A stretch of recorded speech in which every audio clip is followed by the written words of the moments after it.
Earlier this month, the US Justice Department suggested that it may break up tech giant Google. In a court filing, they said that the Alphabet-owned firm may be forced to sell part of its internet business empire. The move is one of many remedies the Justice Department is considering after the tech giant was convicted of maintaining an illegal monopoly in August this year. Google was accused of crushing the competition in the online search market. This legal saga of the American tech giant is not unique. In the last 3.5 years, US President Joe Biden has gone after many tech giants, including Apple, Amazon, and Meta.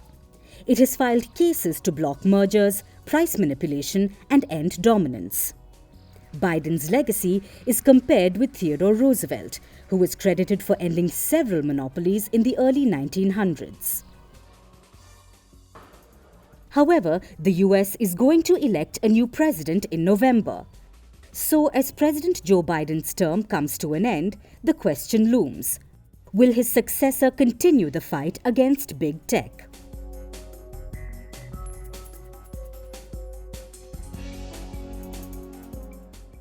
First, let's understand how President Joe Biden fought big tech firms. We saw some early glimpses of it in July 2021 when the president issued an executive order on competition laws.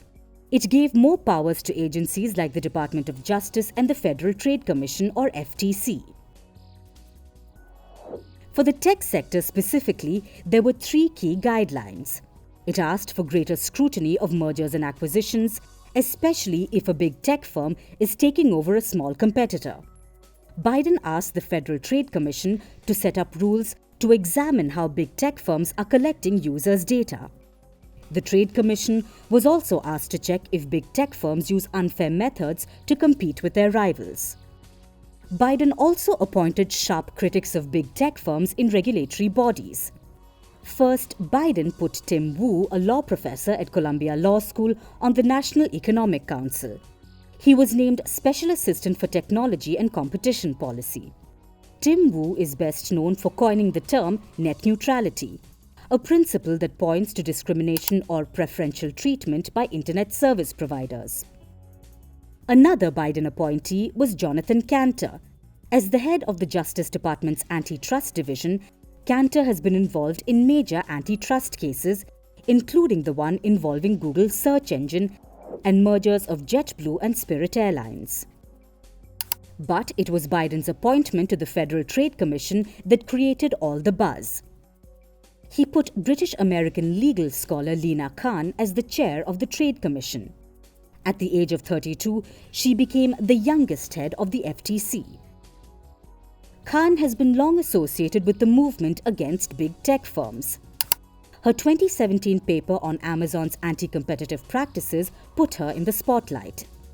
The paper, titled Amazon's Antitrust Paradox, showed how the e-commerce giant had created dominance across multiple industries, from e-commerce to cloud hosting.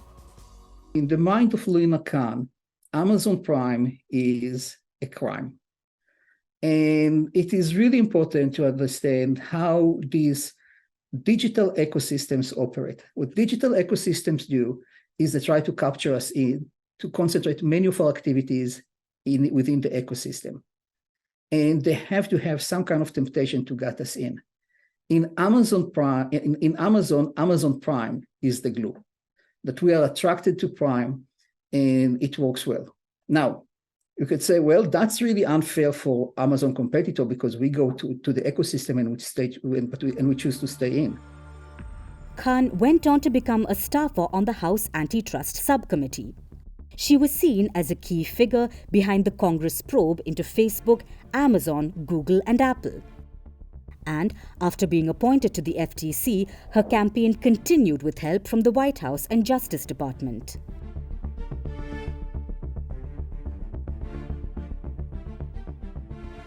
In 2021, the Federal Trade Commission filed a lawsuit against Meta. They wanted to block the social media giant's acquisition of Unlimited, a company that develops virtual reality fitness apps. The FTC argued that the acquisition would stifle innovation in the virtual reality market. However, the FTC lost that case. But the Biden administration was in no mood to give up. In September 2024, the Federal Trade Commission sued Facebook, alleging that the company is illegally maintaining a monopoly in social networking. The complaint included Meta's 2012 acquisition of Instagram and 2014 acquisition of the messaging app WhatsApp. The FTC also filed a complaint to block Microsoft's proposed acquisition of Activision Blizzard. The firm is known for games like Call of Duty and World of Warcraft. The FTC argues the deal could harm competition in the gaming market. In 2023, the FTC launched a major antitrust campaign against Amazon. First, in June, it filed a case against Amazon's practices around its Prime subscription service. It alleged that Amazon had knowingly duped millions of consumers into unknowingly enrolling in Amazon Prime. Later, the competition regulator accused the company of monopolistic practices in e-commerce, including predatory pricing and restrictive policies for sellers. The case seeks to restructure parts of Amazon's business. In 2023, the Justice Department, along with a coalition of states, filed a lawsuit against Google. It focused on the firm's digital advertising practices. The lawsuit alleges that Google monopolizes digital advertising technology and controls the tools used to buy, sell, and serve online ads. This lawsuit was in addition to the case filed against the firm back in 2020, which accuses Google of monopolizing the search engine market. Later, in March 2024, the Justice Department sued Apple. The iPhone maker was accused of monopolistic control over its App Store. The case centers on Apple's restrictive policies for app developers. They have a lot of work ahead of them, okay? And I think at the points where they can win is that the Amazon probably engage in some practices that suppress competition in the marketplace. Identify those, you can win. Okay, so for example, the DOJ action against Google had a very interesting point. They found out that Google pays Apple $18 billion a year to have Google as the default search engine. That you have a fact, you have a legal claim, exclusion of competition. Some people called Microsoft World War III, and I don't know, maybe Google is World War IV. And if that's true, then this is World War V. The other events were just little skirmishes. This is the big one. This is the one we'll be talking about for years.